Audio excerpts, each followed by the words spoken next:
There he is. Welcome in to Main Street Sports today, presented by Mid-Tennessee Bone and Joint. Chris Yow, Mo Patton. It is Wild and Wacky Wednesday. We got a great Wild and Wacky Wednesday show for you. It's going to be a lot of fun. Looking very much forward to it, Mo. But before we get into it, how are you? What's going on? It's Wednesday. So you're wearing some Braves gear, I guess? Kind of, sort of.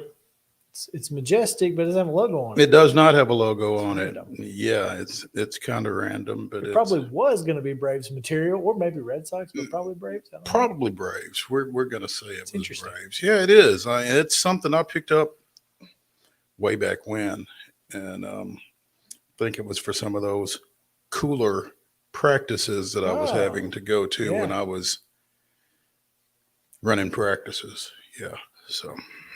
Practice is never fun. Let's be honest. Yeah, we talking practice. Yeah, not a game. Nobody's having fun with that at all. Well, yeah, we have a great show because we have Nashville Old Timers Baseball Association. It's a really long title.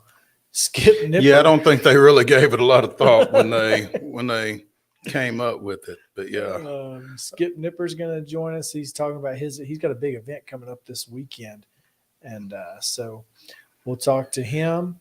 We've also got Chip Walters, who was not here yesterday, but will be here today as he is in. He will be with us. Yes, he's on location out in Houston for out at Rice. Whatever.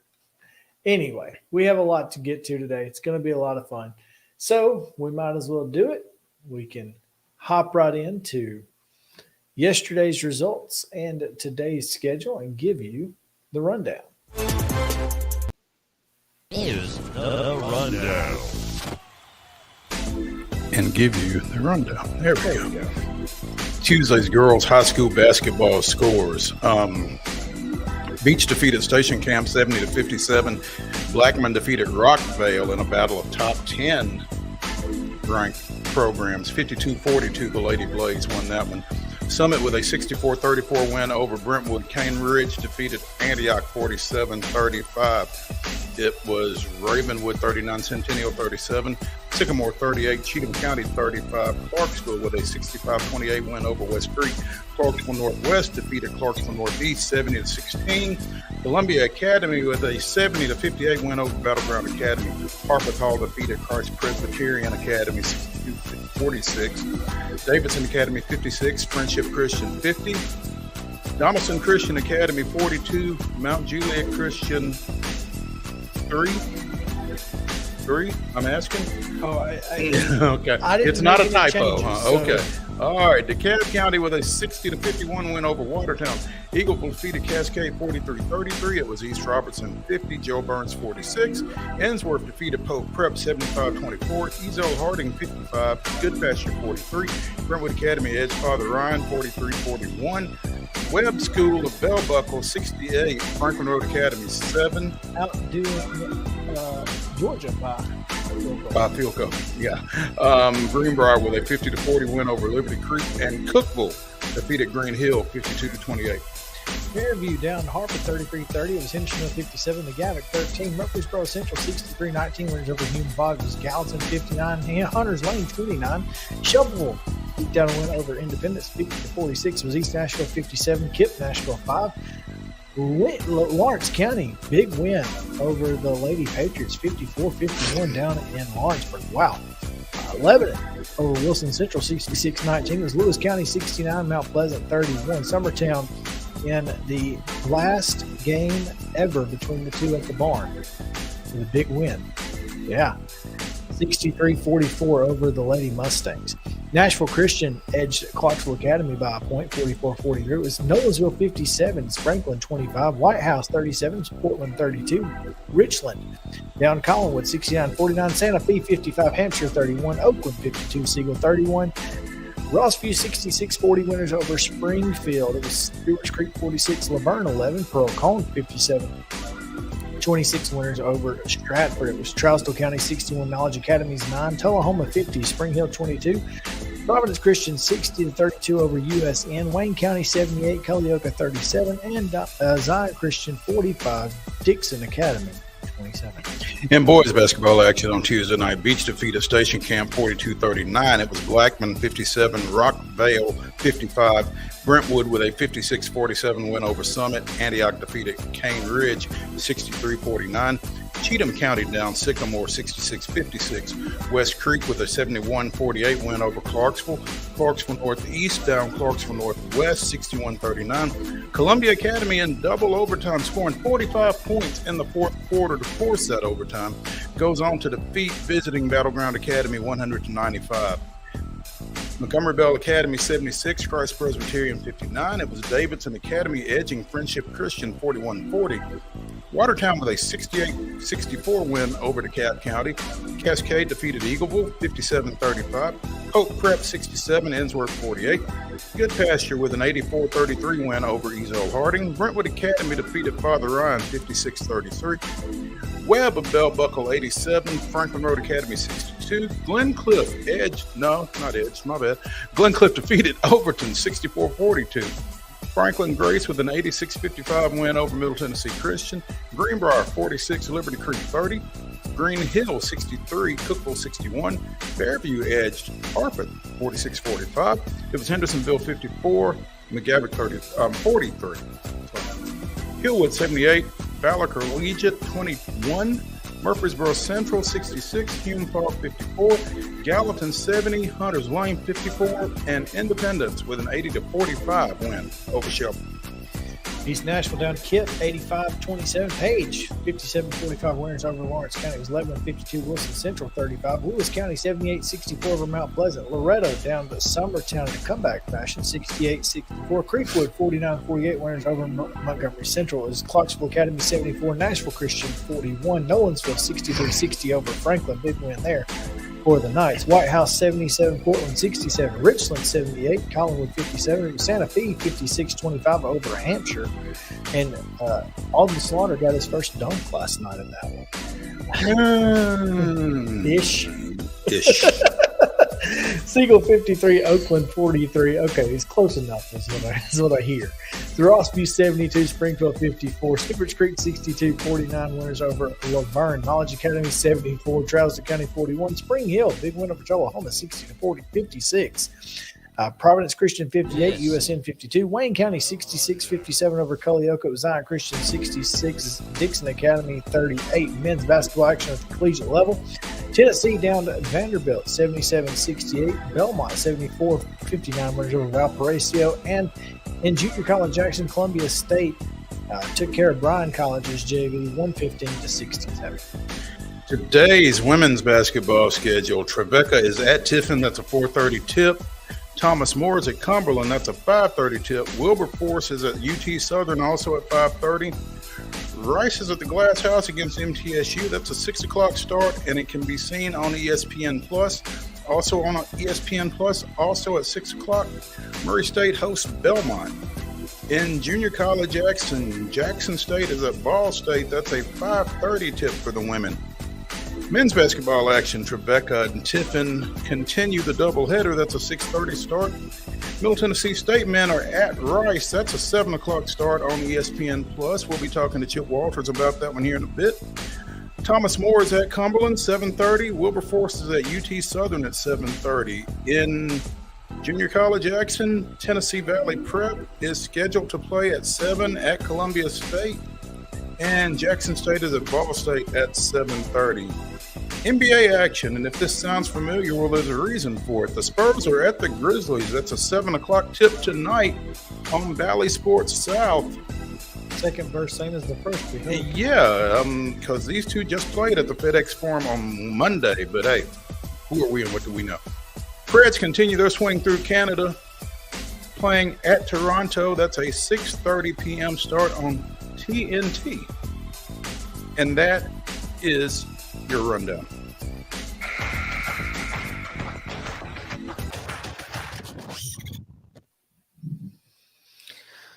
Mo, couple of things that just kind of out there. Not really top story. There's not really a big top story out there. But since we're not talking to Heather Williams today, just want to mention that Petty Motorsports has rebranded. And they will now be known as Legacy MC. You know, as you said, Petty Motorsports and rebranding, it kind of occurred to me that maybe that's a good idea. I mean, think about it just a second. Petty Motorsports. For me, I would want to be associated with Petty Motorsports. You too, really. Take the initials into consideration just a second. Oh, well, I wasn't worried about that. I want to be part of Petty Motorsports. You would think you would want to be aligned with a guy whose nickname in the sport is the King. No, I just want to be petty. That's the level of yes to which you aspire, huh? I got you. The other version, there not the noun. Oh, not. I got you. My bad. The adjective. Yes. Because I am. Yeah. Quite petty. Legacy MC. Yes. What's the? Well, that's a good question. I'm Motor Club. Motor Club. Oh, taking a tip from soccer, huh? I guess. The football club. Instead of FC, they're MC. MC. I thought he was trying to start a rap career. I thought he was trying to start a motorcycle club, you know. I thought that too. I was like, what? They got their leather vests and everything, you know. they got their cuts. Yeah. What they call them. I only know that because I watched Tulsa King. That's the only reason I know what. How is cuts that? Are. It's fantastic. Is You've got to watch it. It's so good. Also trending right now, 4,000, nearly 5,000 tweets about the Braves for whatever reason. I don't know what they've done today, but that's interesting. I think what they've done is not sign Carlos Correa. Okay, well, that's he passed his physical, so congrats. Did to he? Minnesota. So they did actually. They put him through one, and he passed. I'm pretty sure the physical was that guy. Exactly. That's exactly who performed the physical too. Yes. You're fine. Just go. Just go. Whatever happens, I guess. Oh man. Anyway, Oh, there's that's hilarious. it, He it, just had to find somebody who whose was physical he could pass. So, how did he pass the? Maybe that's why he signed with the Twins last year. well. The Twins clearly know any issues he may or may not have. Or don't, because their physical is. And that's what I was getting ready to say. I mean, he had to pass a physical last year, right? What he signed a 1 year deal with the Twins, right? He played with the Twins all year. So if he has any medical issues that they feel like are going to be an issue, they know about him. He's been there 365 days. How does that work though? I mean, you leave, you have 10 or 12-year contracts negotiated with somebody else, and then you come back to the team. How do you go back there? How do they bring you back? I mean, I guess they needed a shortstop. I don't know. it just seems like it would be really uncomfortable for everybody. You would think. And what did he sign? 6 years, 200. Mm-hmm. Good for that's him. that. I mean, that's not nothing. No, I mean the So AAV is pretty high. 32 plus. Yeah. That's far more AAV than you'll ever get in Atlanta. So Rightfully so. well, I mean, for anybody, I don't know that anybody's worth 30-something million a year, even if it is for 6 years in your prime. You with a correct tibia. yeah, or whatever he's got. I Yeah. mean, that's a problem. So, good. I don't fault Atlanta for not getting involved with that. Again, I think Atlanta's just trusting Ron Washington at this point. And you know what? I don't necessarily have I don't know why you wouldn't. Yeah. He's proven himself time and time again. So, have you seen this class action lawsuit that has been filed against Vince McMahon and the WWE? No, have not. Well, co-CEO Stephanie McMahon has resigned following reports of a sale to a Saudi Arabian company of the WWE. So this is interesting. Vince McMahon, who owns 81% of the shares of WWE, it's a public company. He owns 81% of it. A class action lawsuit from someone among the other 19%. Yes. Yeah. Alleging that this would negatively affect their sharehold or their holding. They're not wrong. Obviously not going to they're not going to be a public.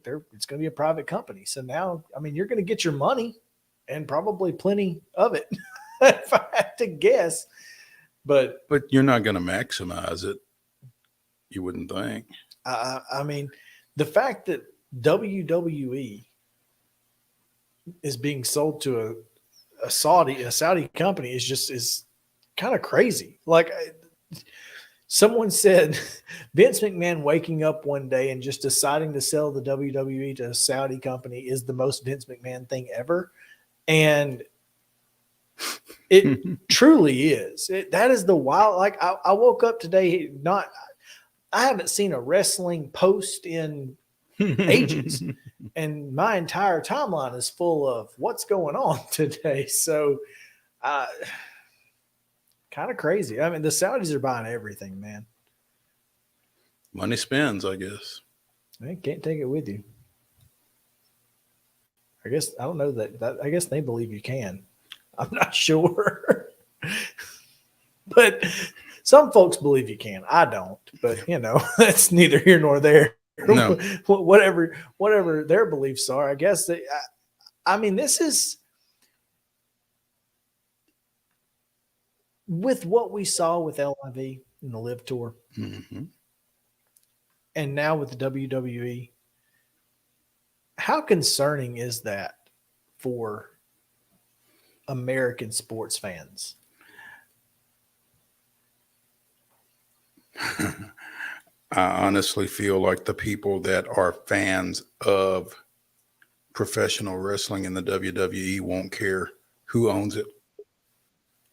I'm more concerned about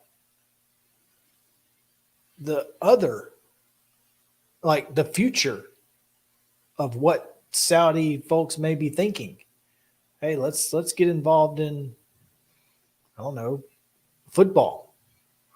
And clearly they can't buy the NFL, but You say that. I mean, this is what I'm saying. Like that, I'm from what I understand, you see all these richest people in the world lists. They're not. The richest people in the world are Saudi princes.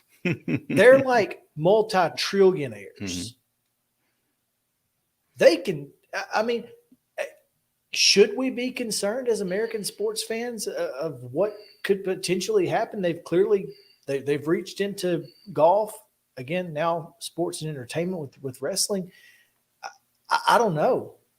Is baseball next? I mean, you say, should we be concerned? I mean, what if you are concerned? What can you do about it, though? I don't know.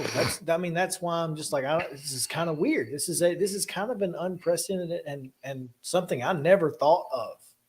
Like, what does this do? Does this change things? Maybe, maybe not. I don't know.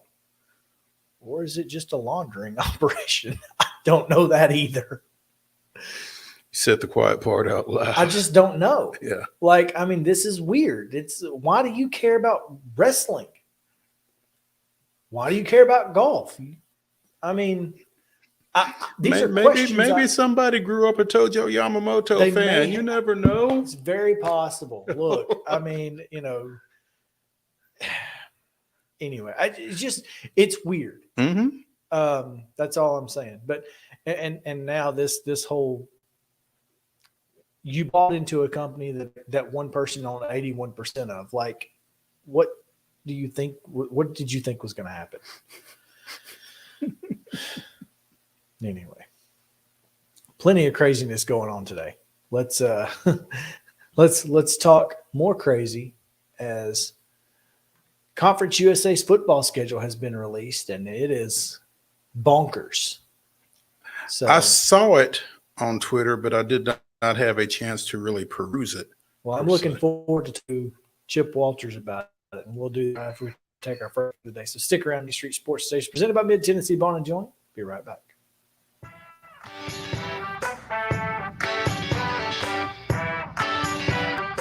Mid-Tennessee Bone and Joint treats your orthopedic injuries and existing conditions. Our trained physicians will get you back in the game faster. Contact us at 931-381-2663 or www.mtbj.net.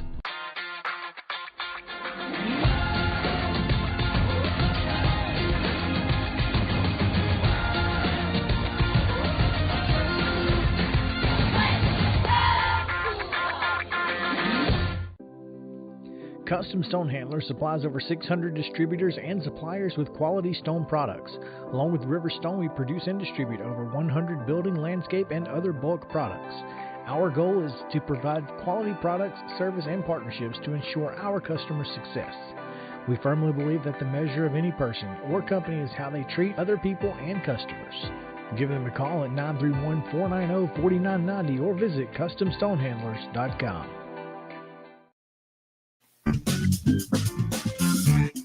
Short.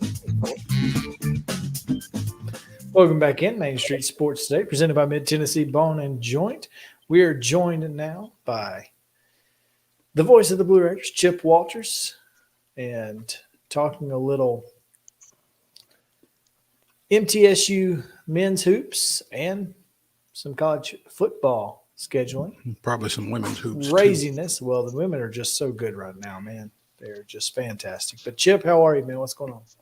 Doing okay in Houston, Texas.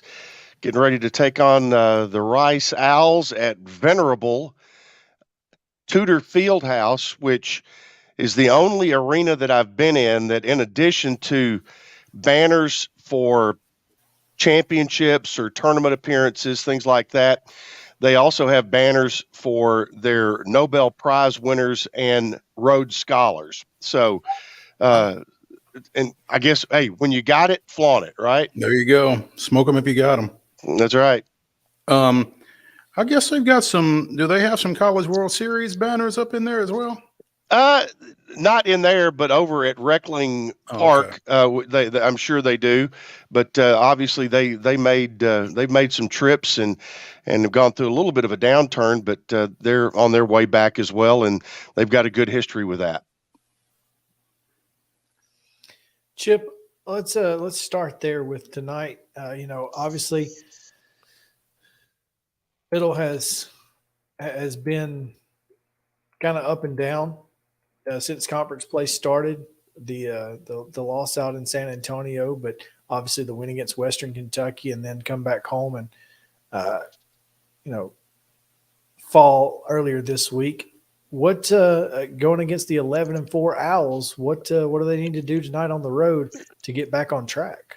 Well, they need to, number one, they've got to shoot the basketball a little bit better. You look back at those last three that you mentioned. The loss at San Antonio is the one that, if you look at it, you say, that's the one you probably should not have let get away. You had such a bad stretch early in the second half that got you down by 17, and then to still come back and tie the game. And they hit a last second three to win it. But, North Texas, it was just kind of the flip. You're up 19 in the first half, making a lot of hay with North Texas's big man out with foul trouble, and then see them storm back, cut it to 6 at halftime. And you really didn't feel great about it at that point, because the way North Texas plays with their number 363 out of 363 when it comes to pace of play. So possessions become a premium, and you've got to be very efficient. Now on the other hand, you've got Rice tonight, who, the thing is, Middle beat them by 35 in the third game of the year. Since then, they've been 9-2, and both of those losses have been in overtime. One of them was to Texas on the night that Chris Beard was arrested. And so obviously Texas was kind of in flux, but that all happened in the morning. That night, Rice takes Texas into overtime and loses by 3 or 5, something like that. And then this past weekend, they lose in overtime to Louisiana Tech. Outside of that, they had won. They've won 9 basketball games. They are as good an offensive rebounding team as there is. They've got 2 guys on their ball club right now who, in the last 2 games, are averaging double-figure rebounds. So, and the thing is, they don't play a super fast style of play, but they're very efficient in scoring the basketball. So, it's crazy. It's like I said, Middle won by 35 on November 15th, but tonight, every expectation is you're going to be in a dogfight with these guys here in Houston.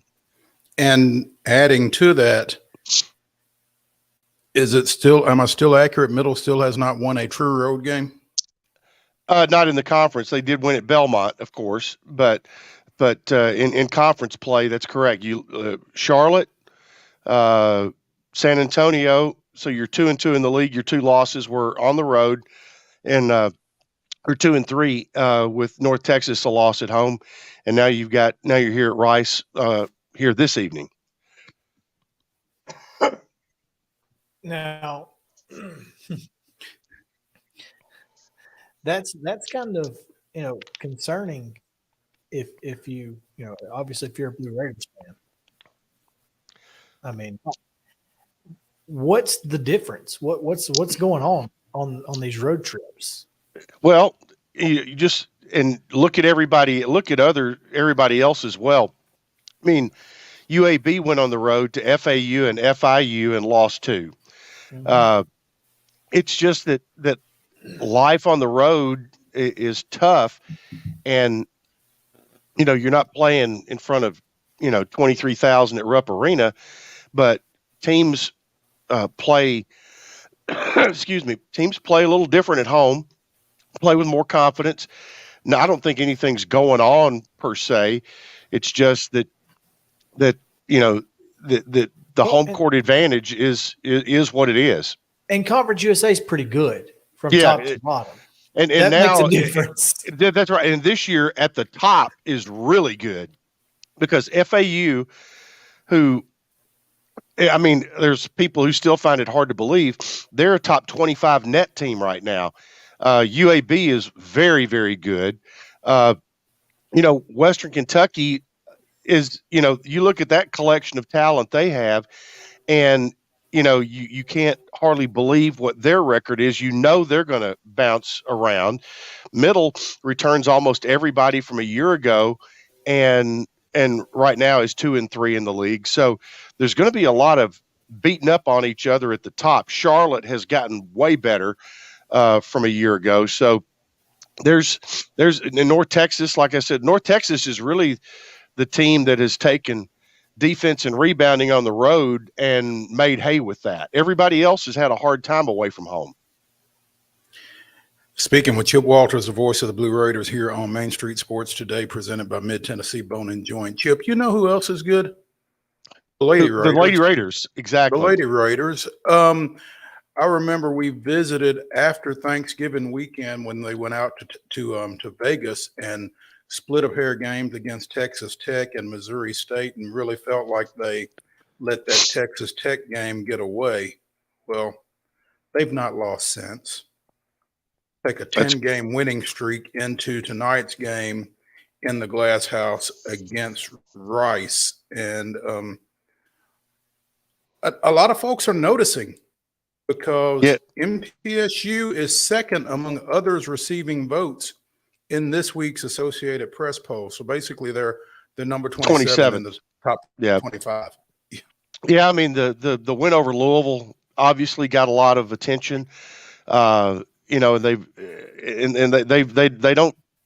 always play a tough schedule. And here they are in the league. They've jumped out to a 5-0 record, and they're playing Rice again for the second time tonight. And Middle and Rice were picked right at the top of the league, and Rice ended up winning it last year. So, they've got things going right now, and they've been able to fight through a couple of injuries. Savannah Wheeler, for one, and hopefully she'll be back tonight. But the transfer from Marshall has been a really good score, and Ksenia Maleshka has just been outstanding. She was Player of the Week and on the NCAA starting five last week. So she's really been able to focus in on what she does very, very well, and more pieces are coming together, and you've got the young lady who has all of a sudden been scoring in buckets recently. So they're getting points from a lot of different places in their lineup, and a team is hard to shut down when they've got that many sources of basketball revenue, so to say. Yeah, and you just feel like Rick Insell is always going to find something to coach off of to not allow even a team that's won 10 straight to rest on its laurels. They won 74-68 out at Rice just before Christmas, and I'm sure that they've been reminded of how close that ball game was as they head into this one here tonight.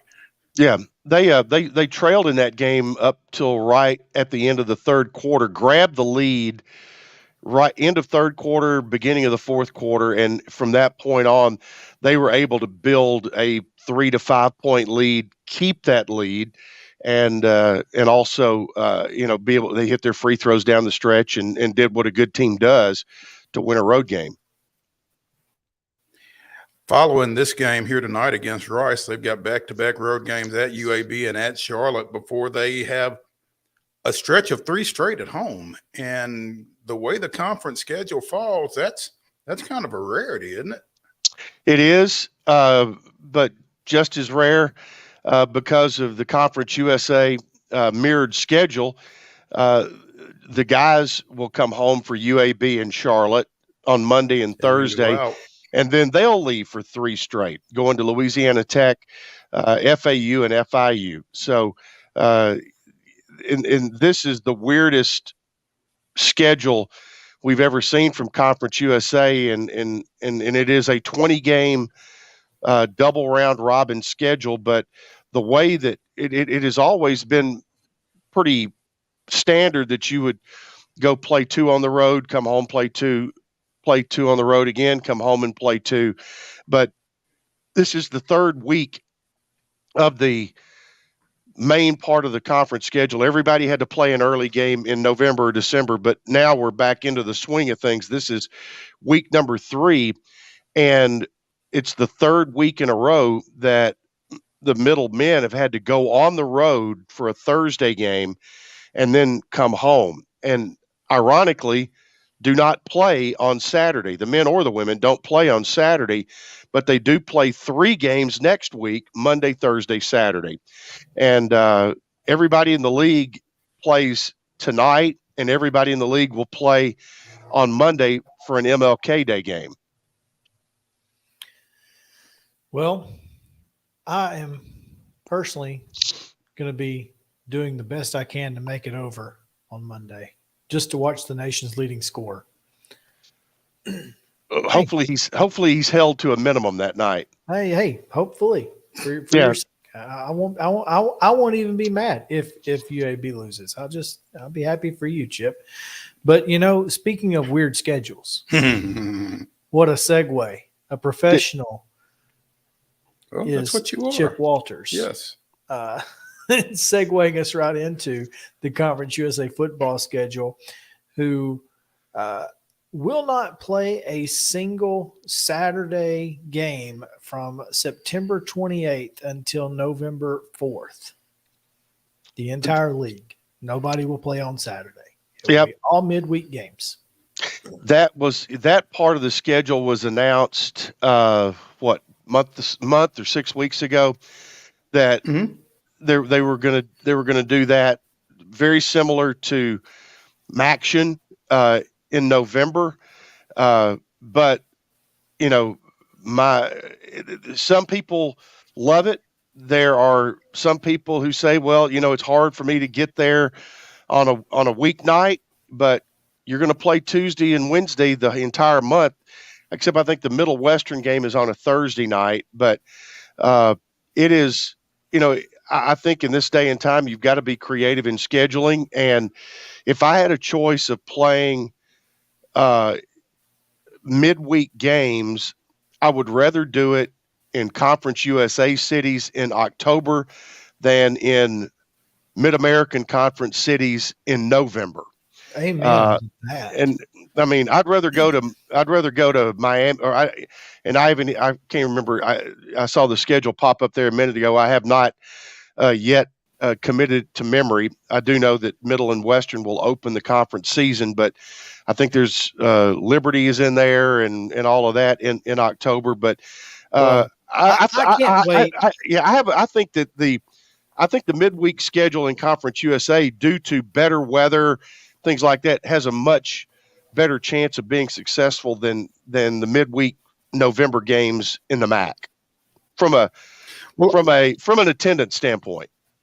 Well, I would say the folks in the MAC have kind of gotten used to it, maybe, but yeah, I do tend to agree with you. Weather-wise, you feel like you're going to come out a little bit ahead playing night games in the middle of the week in October versus, as you said, in November.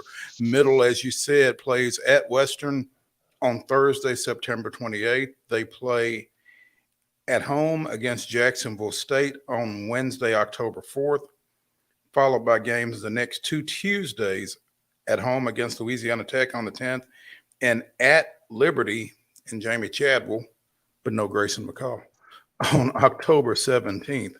And then for November, you revert to your more typical Saturday afternoon fare. So, and look at that right there, but you don't play between October 17th and November 4th. November 4th, yeah. That's a pretty long stretch there. That's almost a new season when you come back in November on November 4th at New Mexico State. So yeah, the open date for Middle. I mean, you've got a bunch of weekends open, but you've got your true open date weekend will be there somewhere late October. But there was some talk to avoid that. There was some conversation of playing a conference game in week 0, that everybody would play a week 0 game, but obviously they were able to work it out to where all of those fell during that month, that September 28th, and over the next 4 weeks from there. So it is interesting. It is different. A lot of questions still have to be answered. For me, it's like, okay, when do we do the coaches show? We normally do it on Monday. Well, that's not going to be it, but just, other things like that. But, That's dude, think about that. yeah, That's I mean, tough. yeah, there's all kinds of scheduling, different things that you would normally do. Like now, Monday's going to be a travel day, or Tuesday, depending on what day your game is. But, I think that where the league should be applauded is doing something. And because they have been accused a lot of times of not doing anything, but in this case they have, and they've gotten creative with the scheduling. And I think, what it means is you're going to play 2 of those at home, 2 will be on the road. And so make events out of them while you can. Chip, I am on the website at goblueraiders.com, and I am trying to click on the groundbreaking ceremony for the Student Athlete Performance Center that is scheduled for next week, and I'm having a tough time doing so. But, the groundbreaking ceremony for the Student Athlete Performance Center is scheduled for January 19th, which I guess is a week from tomorrow, right? Week from tomorrow. It'll be on Thursday night, and at 4:00 actually, so 2 hours prior to the men's game with Charlotte. There are those that would tell you that that's a facility that's kind of been a long time coming, I guess. I think so, and something that that coaches of all sports, and while yes, you'll have folks who will say they'll call it the football building. Well, that is true in part, but every student athlete on campus will benefit from that building. And that's why the name of it is the Student Athlete Performance Center. And it's got as you can see right there, a really nice look to it.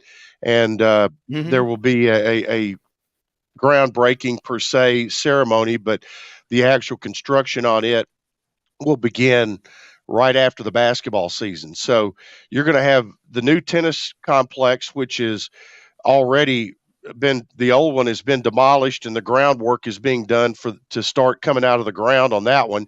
You're going to have this, and you're also going to have the Peterson Plaza over at the baseball stadium. You're going to have all of those going at one time here pretty soon. A lot of glass on that building. It's right next door to the glass house. Keeping up. Now, I guess this will be the same glass maybe as the new glass in Murphy Center. I don't know. That's a very good question, but I don't have the answer to. But Sage Glass did the new glass in Murphy Center, so I don't know whether this will be the same or not. But the new glass in the glass house is fantastic, and the tricks that it can do are pretty doggone nice. So I would hope that a similar product goes into this building. 29 days away from softball too. Man, it's crazy. Things are just speeding up these days. That's right. And baseball will start. They'll play February 17 through 19 down in Conway, South Carolina, and then we'll be home for 16 straight games after that. Oh, wow. That's a heck of a homestand. Yeah. Last year it was 16. It was just the other way around. If they flipped and were on the road for, I think, 15 straight or something like that. So, well, let's just hope for good weather. Absolutely. Yeah. All right. Chip, enjoy Houston. and enjoy the ball game tonight. Hopefully, you guys can come back with a win. Yeah, bring back a win, dude. Yep, need to do that. I'll take a little extra. You heard me cough a couple of times. I'll take a little extra cold medicine before the game, and maybe that'll put us over the top. We'll see. Well, don't take too much because we don't want you falling asleep. So, understand. Yeah. Chip Walters, voice of the Blue Raiders, joining us here on Main Street Sports today, presented by Mid-Tennessee Bone and Joint. I almost went blank there, as he does every Tuesday. Chip, we appreciate it, man. Have fun. See, talk to you on a Tuesday next week. All right. Even when it ain't Tuesday. Yeah, exactly. He does it every Tuesday except yesterday. That's right. Oh man. Well, we've got some hoops to continue talking about. Tennessee and Vanderbilt last night, as well as an SEC upset. We'll talk about that as well when we come back on Main Street Sports today. Stick around.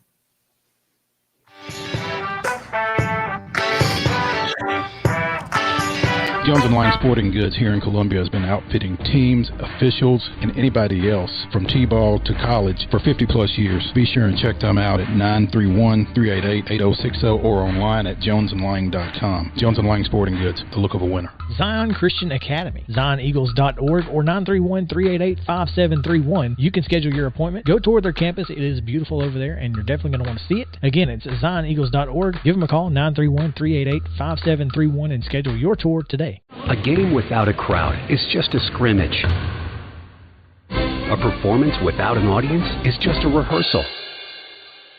Without your presence, high school sports and the performing arts aren't possible. Ensure that these essential extracurricular activities continue to enrich the lives of students in Tennessee. Purchase a ticket to your local high school's game or performance. This message presented by the TSSAA.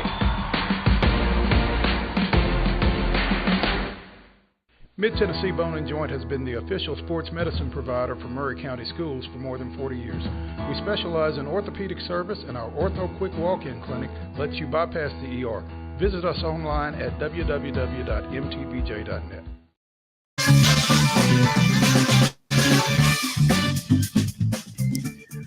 Welcome back in Main Street Sports today. It's presented by Mid-Tennessee Bone and Joint. Mo, Tennessee had to withstand both early and late pushes from Vanderbilt as they trailed at halftime last night. Took a pretty big lead at one point, but Vandy came back late and made it a 9-point game before Tennessee held them off 77-68 at Thompson Bowling Arena. Jerry Stackhouse had some things to say. Don't know if you happened to see his quotes after the game. Well, I didn't. Well, I'm pretty sure. Oh, you think they were places other than? Yeah, I think no, I did not I see. saw it from Rex Road. To answer your question, no, I did not see any of his comments. Stackhouse said, they play hard and all this has been pretty normal. And he said, but Vescovy does some things you probably shouldn't do, but if he's on the team, you'll love him. So there's that. Okay. Yeah. I look, apparently there was some controversy with the officiating. Apparently even Dane Bradshaw mentioned that it was poor officiating, but I'm going to be honest with you. We've not had good officiating in the SEC for a long time now. So you just kind of got to play through that, right? Well, I mean, you can have not good officiating. But when you get bad officiating, I guess that's when it starts to be a problem. But I think the officiating is probably worse depending on where you are in the standings to some degree. I mean, everything tends to affect you a little bit more when you're struggling. Yeah. So. But, like you said, Vanderbilt took the lead on a buzzer-beating layup right at halftime to go up 39-37. Tennessee comes out, scores 9 straight to open the second half, pushed it out to, I think it was 62-46, maybe. Yeah, and it was before Vanderbilt was able to muster some consistent offense down the stretch, just kind of dug themselves too deep a hole against the number 5-6 team in the country. Yeah, I mean, Tennessee is a really good basketball team, and I didn't think Vanderbilt was even going to be close in this one. So the fact that they were able to find a way to, and here's the thing, score 68 points. It kept it within double digits. I mean, less than double digits by the time the game was over with. I mean, the 68 points I'm a little shocked by, if I'm being honest. I think I saw that the 39 points they scored in the first half was the most that Tennessee has given up in the first half. Certainly would not surprise me. So, especially from an offense that hasn't been, particularly dynamic much of the year, but they were able to get the ball inside. The big 7-footer Minnesota transfer Liam Collier. I can't remember his last name off the top of my head.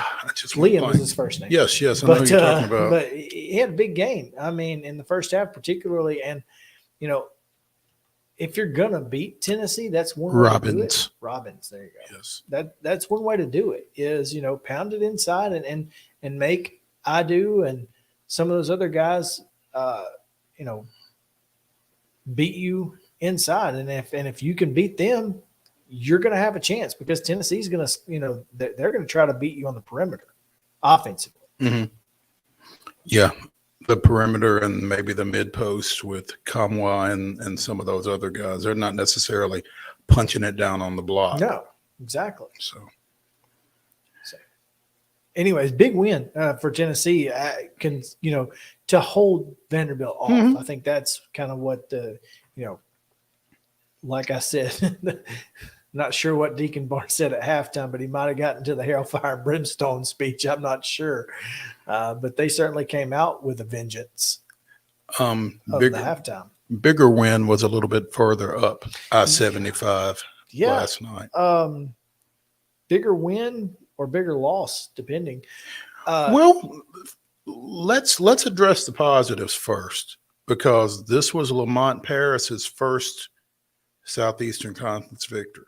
That's big, especially considering you just lost to Vanderbilt and you thought that you had a chance to win that one. Mm-hmm. So I don't know that anybody in the country outside of the South Carolina bus heading up to Rupp Arena thought they could win the game. I wonder how many of them did. Clearly enough. Well, there you go. As South Carolina downs Kentucky and 71-68. Is that right? John Calipari has a fan kicked out of the arena. What? For holding up a sign that says, please go to Texas. Had him kicked out of the arena. What a loser. That's weak. That's really weak. I mean, I obviously don't have the photo on. That's what you're concerned with? I mean, that's right there. We're blocking. Wonder how many folks he's blocked on Twitter. Justin at Sophie, Sophie Meadors, Meadors. That's it. That's weak, man. That's disappointing. Really, it's not to me. John Calipari's a loser, and I've always known him to be a loser. And this just further confirms his character. Look, I never. You know who I thought it was at first? I thought it was actually Mark Stoops with a mustache and a pair of glasses. Apparently, it wasn't. I don't know. I guess it wasn't Mitch Barnhart either. Then, right? Might have been. His buyout's $200 million, so they're not getting rid of him otherwise. I'm just saying. That's bad.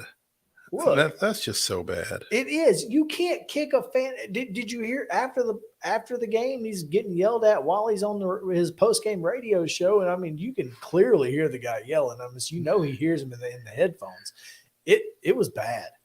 It's getting bad. And there's nothing they can do about it other than plant a burner phone with some suspect phone numbers in it. And Hugh Friesen. At the only Sweeney. I'm not kidding. Calipari should invite the Texas sign guy to get the UK experience like he did the coal miner.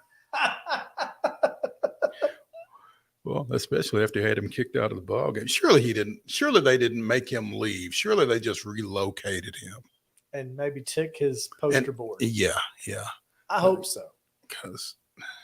But I mean, even that is bad enough. Even that is bad. That's not a good look for a guy in the middle of everything else that he's got going on right now with his team. At Jordan Moore, I'm begging a Tennessee fan, please have a sign at the game Saturday that says, please keep Calipari. Yes. And which that would kind of be some fantastic turnabout right there, because I remember back in the mid-90s when Wade Houston was at Tennessee and wasn't very good. And Rick Pitino was his biggest fan. Oh, yeah, absolutely. He was. So yeah. Keep him around. We're not done with him yet. That is, yeah, I mean. Speaking of coincidences, by the way. Oh, there are coinky dinks. Jeff Drummond with Cat's Paws will be joining us at 3:00 Friday. Oh, that should be fun. Man, I feel like Kentucky basketball is in this weird backpedal right now, and it's not necessarily the players' fault. I think a lot of this is just kind of piling up on Calipari, and I'm not sure what he is. I think it's an accumulation of a number of things. I think the one and done model has an expiration date. Mm-hmm. Because you've got to build with program guys. And he's not done that. No, not at all. Not at all. Do you know they've not won an NCAA tournament game since 2019?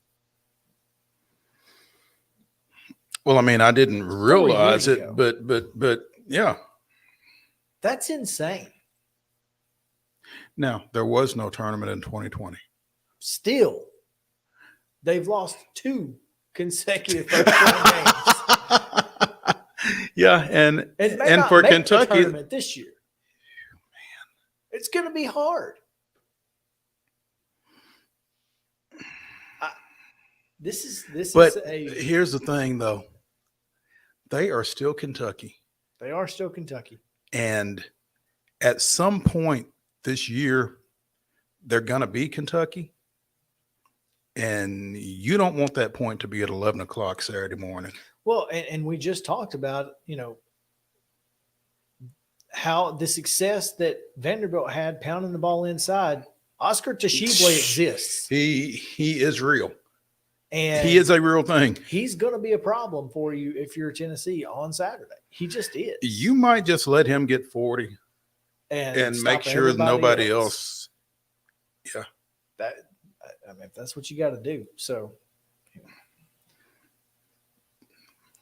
Wow, though. I mean, again, Kentucky is, I don't know what their record is now, but they're obviously struggling on the floor. And this is what this guy is concerned with. It's rough. It's rough. I mean, unless a South Carolina player was holding a sign up at the rim or something and swatting balls away, it shouldn't be anything you're concerned with.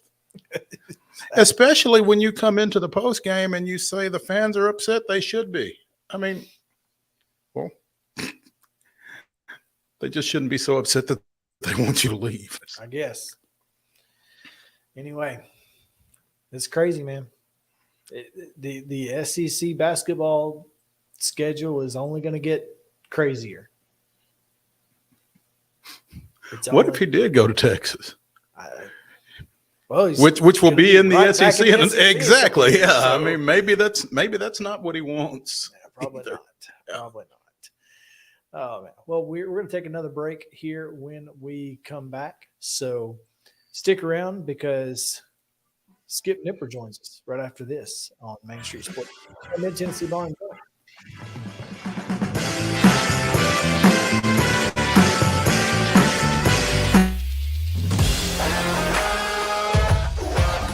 Hockey in Music City just hits different. It's one big honky-tonk party. It's the sea of gold in the crowd. The goals, the saves, the celebrations. It's an experience like no other. Don't miss a minute of the action this season. Visit NashvillePredators.com/tickets to get your seats today. That's NashvillePredators.com/tickets. And we'll see you at Bridgestone Arena. You've been putting back a few, and a few becomes a few too many. For a moment, you think about calling for a ride. Nah, you live nearby. What's the worst that can happen?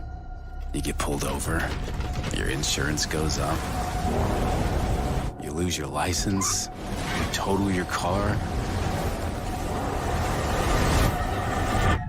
you kill someone.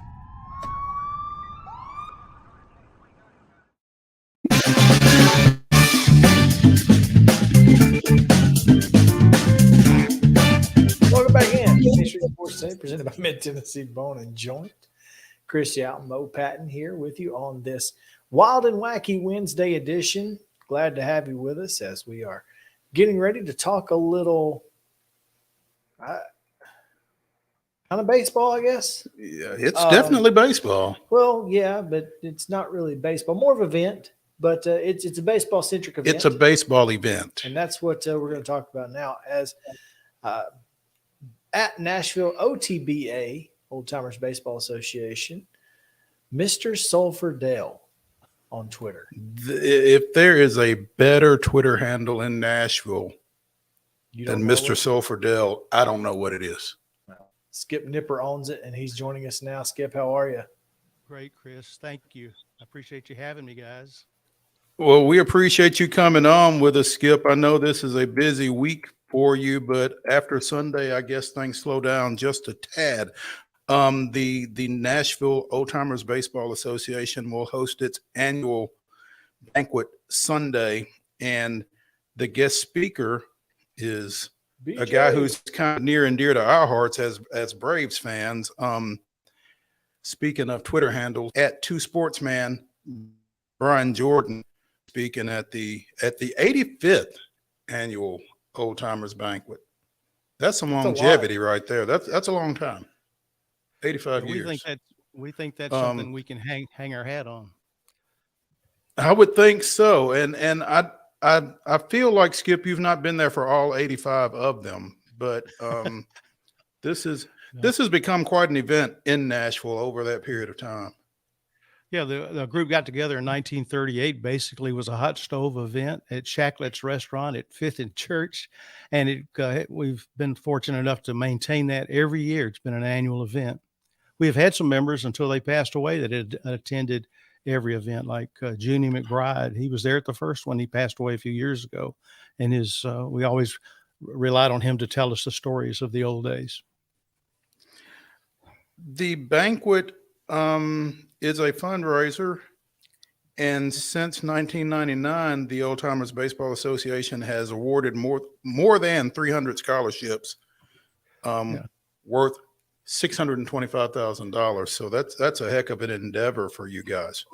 I think after this banquet, it'll actually be 356 at about $642,000. And of course, we have our eye on $1 million in the not too distant future. Billy Griggs and John Morgan and Rip Ryman. Rip had passed away a few years ago. They came up with that idea in 1997 to create some way, which turned out to be a golf tournament, to raise money and then give it away to high school baseball players, no matter whether they were a starter, a star, sat the bench, were going to play in college.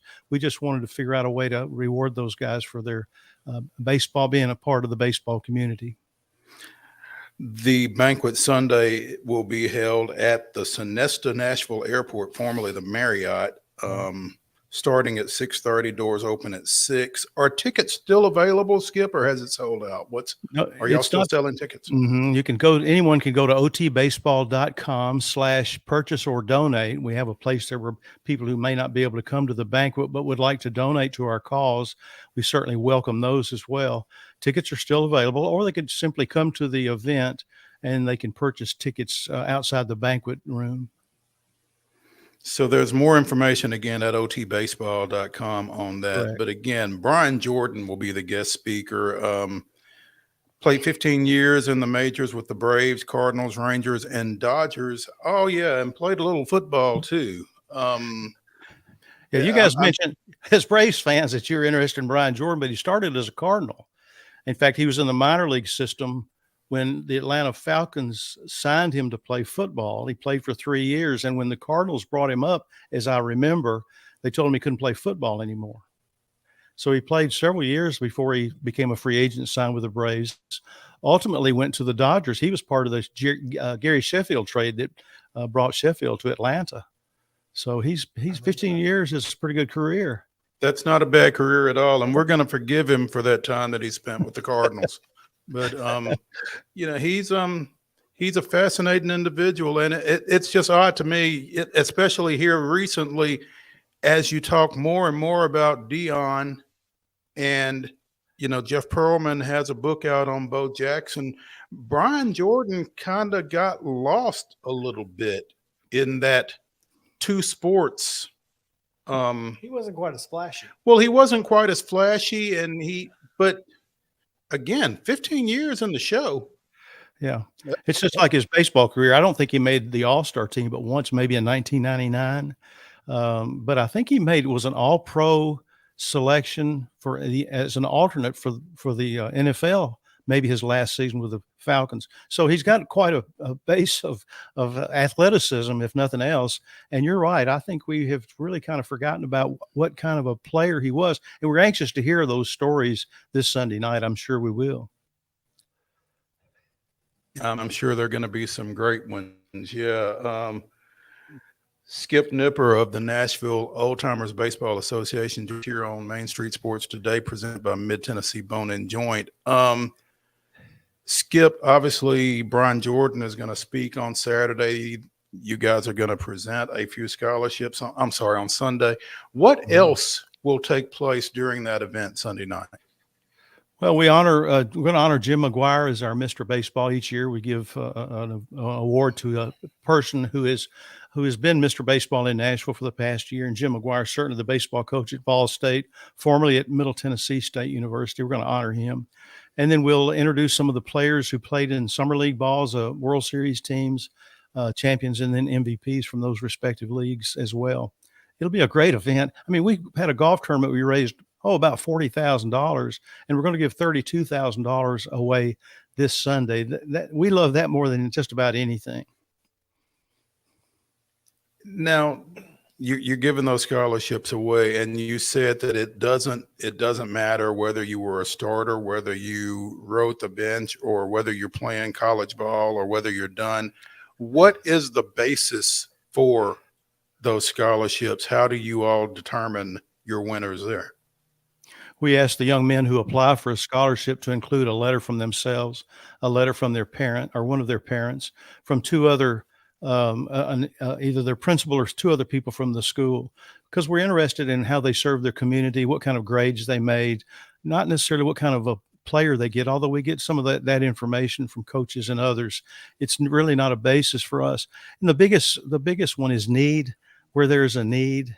And there are plenty of those guys. It was a tough selection choice for our committee. Billy Griggs and Jim Forkham, former councilman, and Russ Piles and I were on that scholarship committee this year. It took a while to go through all those scholarship applications and come up with what we think is the correct list. I don't think we missed anybody. Certainly, it's hard to not award every kid that sends in an application, but we do have our criteria and we stick to that. Skip Nipper joining us here on Main Street Sports Today. Skip, you've been around long enough to watch this city grow into something massive. And my guess is that there is a large contingency of probably our audience and beyond who have no idea what Sulphurdale was. And as a Birmingham native, obviously Rick Woodfield is near and dear to my heart. So right. Sulphurdale is kind of a big deal to folks who are from Nashville and from the Middle Tennessee area. Tell folks about, Old Timers Baseball Association and how you have kind of helped keep the memory and legacy of Sulphurdale alive. Well, first of all, I did not give myself the name Mr. Sulphurdale, but I did take it. When somebody called me that one time, I thought, well, hey, what can be better on my Twitter handle? So baseball was played in Nashville as early as 1860. We can tell only by newspaper reports. If it wasn't reported, we don't know about it. During the Civil War, there was no mention of it, obviously, because there were other things to write about. But the place that everybody played ball was what later became Athletic Park. And that's very close to where the First Horizon Park is today, between the Bicentennial Mall and about 3rd Avenue. That was Nashville City Park. And a baseball park with grandstands were built there.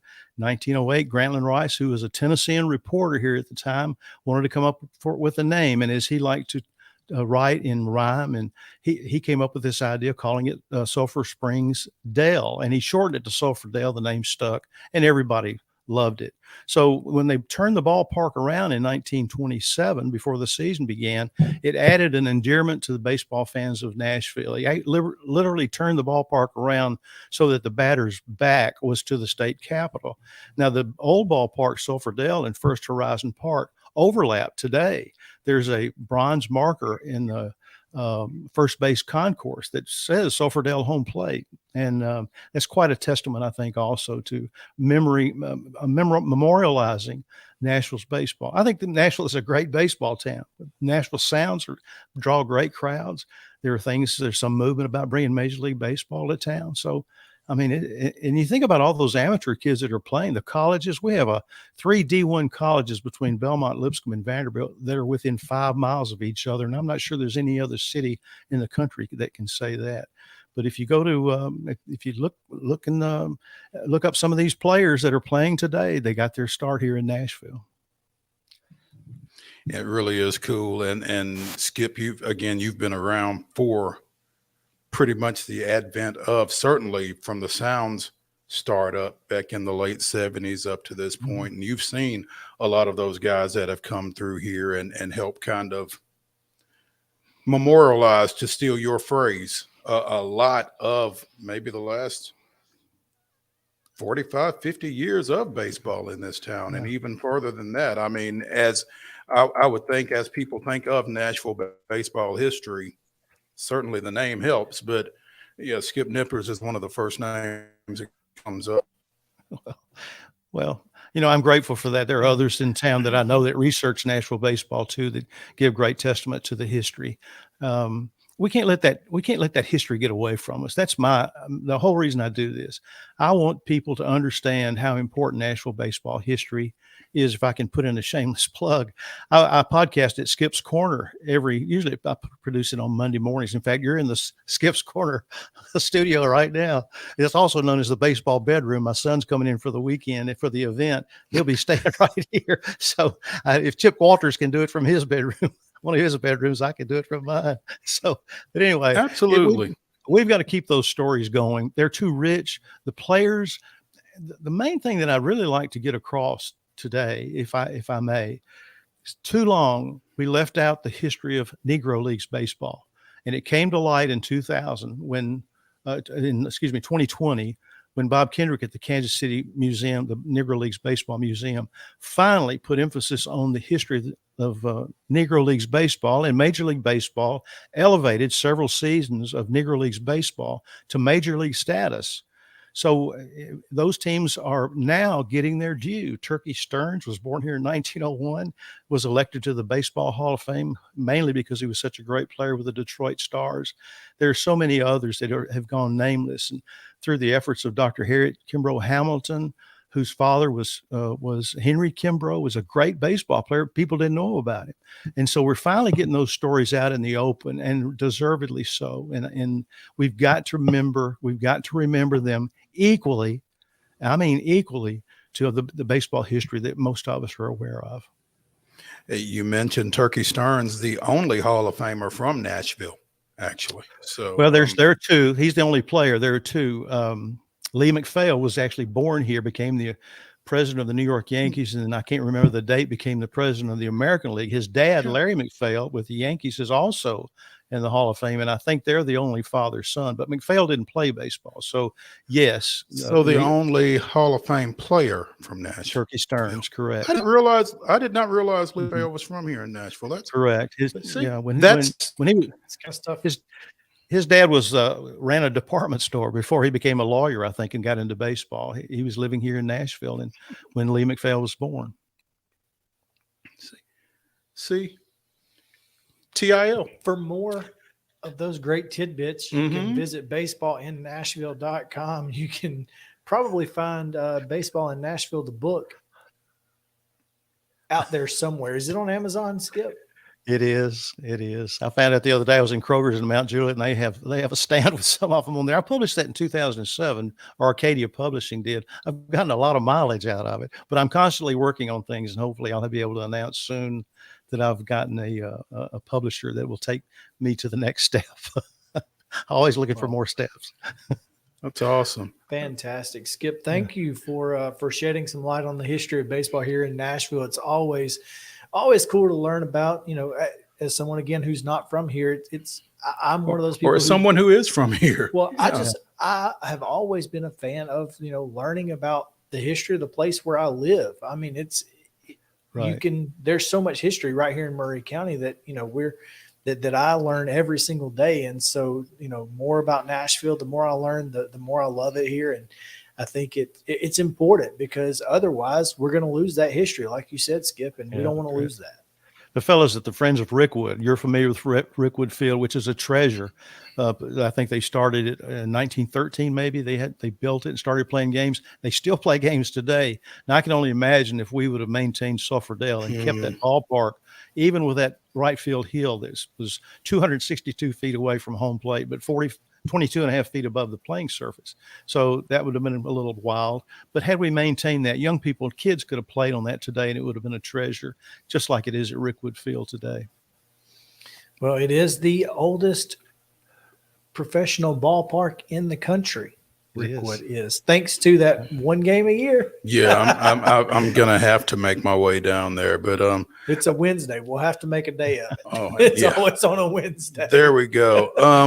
Again, the Nashville Old Timers Baseball Association will host their 85th annual banquet on Sunday at the Sonesta Nashville Airport. Brian Jordan, former Atlanta Braves outfielder and current member of the Valley Sports broadcast team, will be the guest speaker for that. And so for more information on the bank, to otbaseball.com. Skip, appreciate you taking some time with us this afternoon. Thank you. And anyone that wants to come, please come. It's a night of baseball. Thank you. All right, we'll take a break. When we come back, the weirdest and wildest news from across the world, but mainly Florida.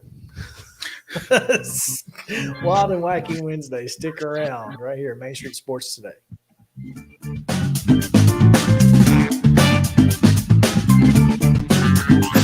This is Chris Yow with Main Street Sports Today. Every show, Mo Patton and I welcome friends from all across the sports landscape, from high school coaches and reporters to national, college, and pro sports personalities. You never know who might stop by for a chat.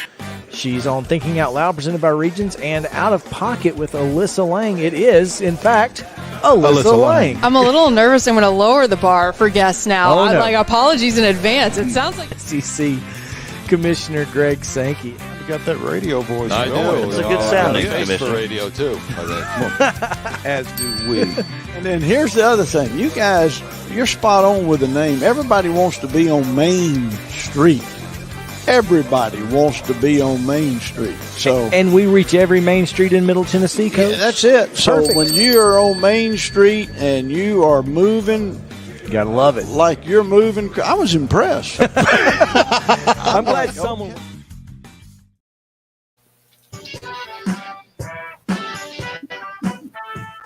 Hey, welcome back in Main Street Sports Today, presented by Mid Tennessee Bone and Joint. It is Wild and Wacky Wednesday, the weirdest and wildest news from across the world.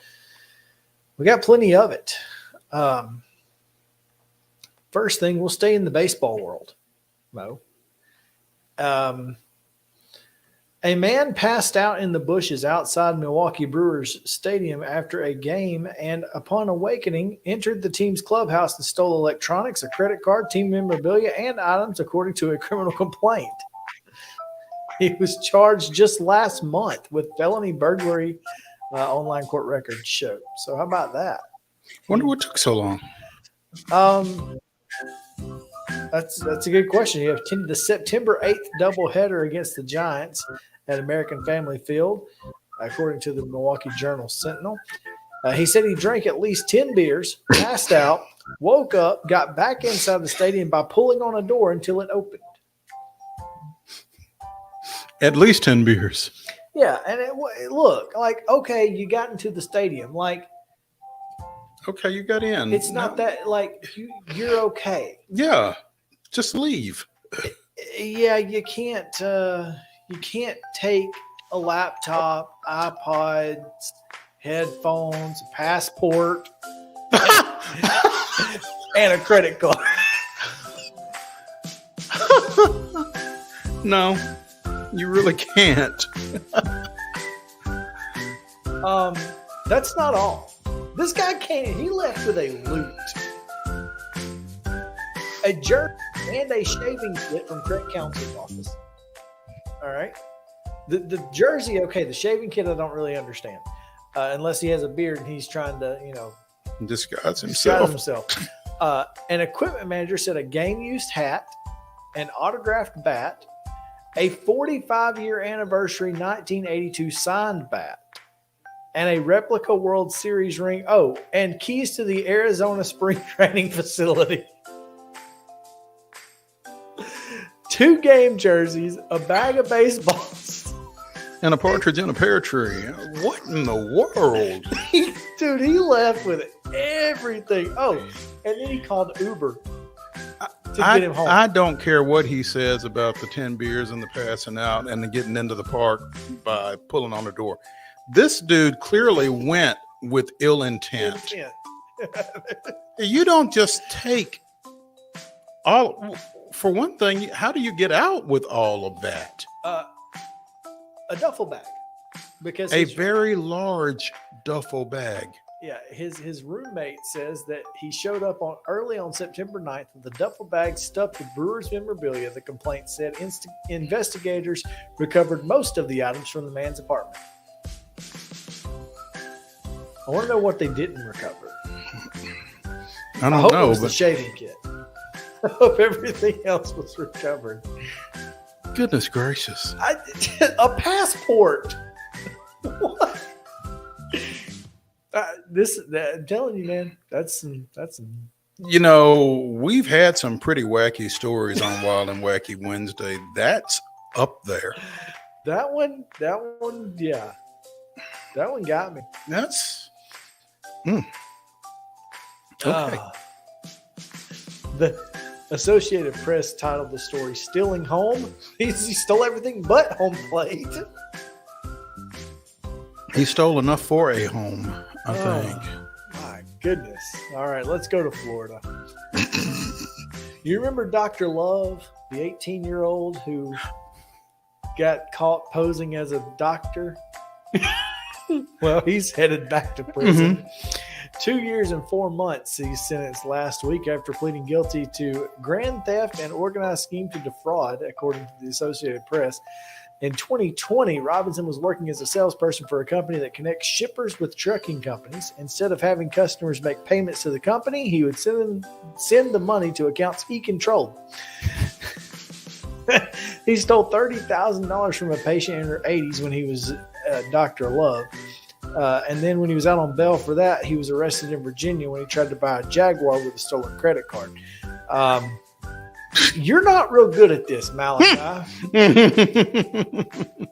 I feel like maybe you should try a new career path. Well, he's going to have some time to work on it. 2 years and 4 months, to be exact. Oh, Mo, you see folks walking around with these emotional support animals, and if you need an emotional support animal, I'm all for it. If you got to have one, and that just, it brings you comfort, and you can, that's how you deal with, social life. I get it.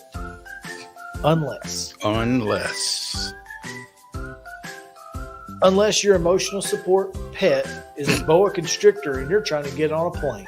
No. We've seen this movie. No, we know how it ends. Your emotional support does not get to create emotional stress for me. No. That's not how this works. Bartholomew. If I see one more. Bartholomew, a boa constrictor who was in a traveler's carry-on bag at Fly TPA last month in Tampa. Woman claimed the snake was her emotional support pet. TSA notified the airline, which ruled that there was not going to be a snake on the airplane. So with all the holdups, delays, and cancellations at airports last month, this is just what. I just don't know. I don't know. I feel like if I am a TSA employee, yeah, I'm gonna have a hard time with that one. I see that on the screen, and I'm not gonna. It's not gonna be fun. No. Where's Samuel L. Jackson when you need him? Right? Golly, are you kidding me? Are they flying? What's that? Southwest? Were they flying south? What'd you say? Were they flying? Oh, in and out here. Southwest? Sounded like a snake. Bad joke. All right, we'll head up. Yeah, Southwest. That maybe all they're taking these days are people with emotional support, boa constrictors. Right. Like, sure. It wasn't like a garter snake either. Like a boa constrictor is like the strongest snake in the world. In a bag. Yeah. Now, what kind of if this Jake carried his in a bag. If this snake decides it doesn't want to be in this bag, it can get out. That's kind of what I would figure. Yeah. And everybody. I bore of this and just no thank you. If you don't like it, we stay in Florida. An Orlando man went on a rampage in a Winter Garden smoke shop, causing thousands of dollars in damage, police say. He then turned on officers, hitting one with his car and then bit another, but not before he took a dance break in the middle of traffic. What? We've seen this guy before, haven't we, Justin? Oh, wacky. Yeah, seriously. Saw him this morning. Malik Smith, 27 years old, facing charges of resisting an officer with violence, 2 counts of resisting an officer without violence, battery on an officer, failing to obey law enforcement orders, aggravated battery on an officer, criminal mischief of $1,000 or more. He was in jail on Saturday, according to Orange County. He went to a mobile gas station and walked over to 592 Smoke Shop and hopped on the counter and started destroying display cases, just left and right. While police were taking statements on what happened, he drove back and tried to walk toward the store, and he ran off when officers tried to stop him. He jumped back in the car, drove around the parking lot, and all of a sudden I'm getting Uneasy Rider vibes from Charlie Daniels here. I just couldn't pass up chasing them all around the parking lot. I wonder when the bite comes into play. How did he get out of the car, then bite somebody, and then go away again? Like a quick bite and then run?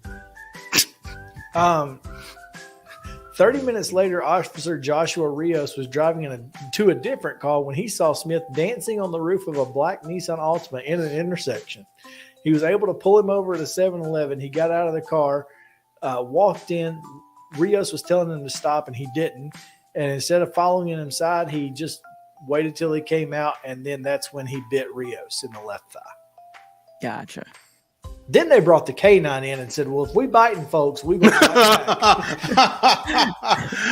I'll see your bite. Raise you back. And I'll raise you Bruno over here. Yeah. Wow.